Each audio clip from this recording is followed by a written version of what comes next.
संतोष देशमुख प्रकरणाची भूमिका सरकारच्या योग्य वाटते?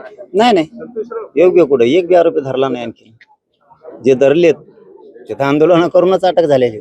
सरकारने काय केलं? उलट 6 आरोपी वाचवले त्याच्यातले सगळे. आणि आताही वकील तर वेगळं वेगळंच बोलतायत. कारण आरोपीच्या वकिलाने सांगितलं की यांना दोषमुक्त करा आणि देशमुखांचे वकील म्हणतायत की आमची काय हरकत नाही. म्हणजे काय याचा अर्थ काय होतो? उलट देशमुखांच्या वकिलांना म्हणायला पाहिजे आरोपींना दोषमुक्त करा म्हणताय तुम्ही, आम्ही होऊ देणार नाही. कारण त्यांनी खंडणी पण मागितली आणि खून पण केलाय.